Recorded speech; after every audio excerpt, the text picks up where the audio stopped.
صلی علی رسول الکریم بسم اللہ الرحمن الرحیم قال النبی صلی اللہ علیہ وسلم ان اللہ رفیق یحب الرفق ویؤتی علی الرفق ما لا یؤتی علی العنف او کما قال علیہ الصلاۃ والسلام۔ محترم سامعین کرام، اللہ تعالیٰ نے انسان کے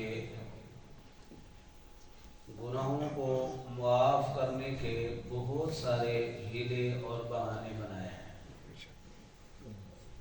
جن میں سے ایک یہ بھی ہے کہ انسان اپنے مزاج اور طبیعت کے اندر نرمی کو پیدا کرے، سختی کو ختم کرے۔ اس کے نتیجے میں اللہ تعالیٰ انسان کے گناہوں کو معاف فرما دیتے ہیں۔ پیارے پیغمبر صلی اللہ علیہ وسلم کا ارشاد گرامی ہے کہ اللہ تعالیٰ خود نرمی فرمانے والے ہیں اور نرمی کو پسند فرماتے ہیں، اور نرمی اختیار کرنے پر وہ کچھ عطا فرماتے ہیں جو سختی پر عطا نہیں فرماتے۔ صحیح مسلم کی حدیث ہے، سیدنا ابو مسعود انصاری رضی اللہ تعالی عنہ بیان فرماتے ہیں کہ اللہ کے رسول صلی اللہ علیہ وسلم نے ارشاد فرمایا، کان رجل ممن کان قبلکم، سابقہ امتوں میں سے ایک شخص تھا جس کا اللہ تعالیٰ کے ہاں جانے کے بعد حساب و کتاب ہوا تو فلم یوجد لہ من الخیر شیء، اس کے نامہ اعمال میں خیر اور نیکی ایک بھی موجود نہیں تھی۔ جب اس کا حساب و کتاب ہونے لگا تو صرف اس کا ایک معاملہ سامنے آیا، الا انہ کان یخالط الناس، کہ وہ لوگوں سے مل جل کر رہتا تھا، وکان موسرا، اور مالدار آدمی تھا، وکان یأمر غلامہ ان یتجاوز علی المعسر،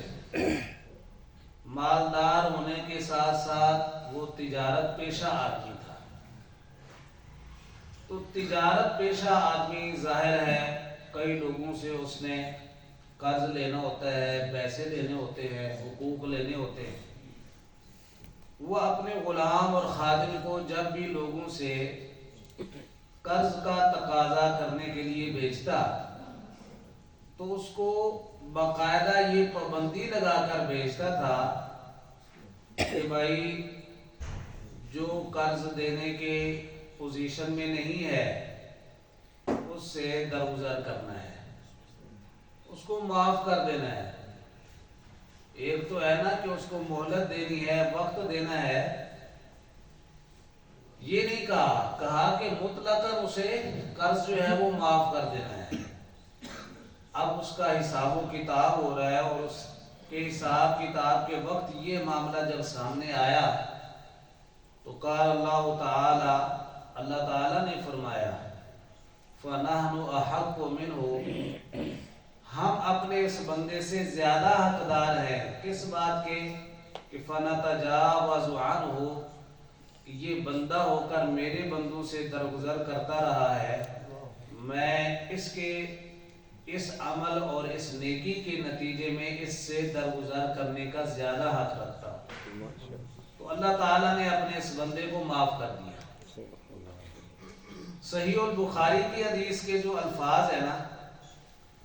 وہ زائد کچھ یوں ہیں کہ کسی کو قرض معاف کرنے سے صرف گناہ ہی معاف نہیں ہوتے بلکہ اللہ تعالیٰ جنت کا داخلہ بھی عطا فرما دیتے ہیں۔ کہ اس شخص کے پاس ملک الموت آیا روح قبض کرنے کے لیے اور پوچھا کہ بھائی کوئی نیکی تیرے پاس ہے؟ اس نے کہا کہ میں تو نہیں جانتا۔ فرشتے نے کہا کہ کوئی غور و فکر کرو، کوئی نیکی یاد کرو اپنی۔ تو اس نے غور و فکر کیا تو کہنے لگا کہ بس یار ایک معاملہ ہے کہ میں نے لوگوں سے قرض لینا ہوتا تھا تو فَأُنذِرُ الْمُوسِرَ، جو میرا ایسا مقروض ہوتا کہ جس کے پاس مال ہوتا تھا، جو مالدار ہوتا تھا، اور میں نے اس سے قرض لینا ہوتا، اس کے مالدار ہونے کے باوجود بھی اس کو مہلت دیتا جاتا ہے۔ بعض بات ہوتا ہے کہ بندہ مالدار ہونے کے باوجود بھی وقتی طور پر اس کی پوزیشن نہیں ہوتی قرض اتارنے کی، تو وہ کہتا ہے کہ جو مالدار ہوتا اسے تو میں مہلت ہی مہلت دیے جاتا ہے کہ چلو آج نہیں کل نہیں پرسوں آ ہی جائیں گے نا۔ وَأَتَجَاوَزُ عَلَى الْمُعْسِرِ، اور جو دینے کی پوزیشن میں نہیں ہوتا تھا، تنگ دست ہوتا تھا، اس سے میں درگزر کر دیتا، اس کو ویسے ہی معاف کر دیتا کہ بھائی کوئی بات نہیں ہے، میں نے آپ کو اللہ کے لیے معاف کیا، لہذا آپ اس پریشانی میں نہ رہنا۔ تو اللہ سبحانہ و تعالیٰ کے رسول صلی اللہ علیہ وسلم فرماتے ہیں کہ فَأَدْخَلَهُ اللَّهُ الْجَنَّةَ، اللہ تعالیٰ نے اس کے اس عمل کے نتیجے میں اس کو جنت میں داخلہ دے دیا۔ سورہ توبہ آیت نمبر 60 میں اللہ تعالیٰ نے زکوٰۃ کے جو مصارف بیان کیے ہیں ان میں ایک مصرف زکوٰۃ کا والغارمین، مقروض لوگ بھی ہیں کہ جس کے اوپر قرض ہو چکا ہے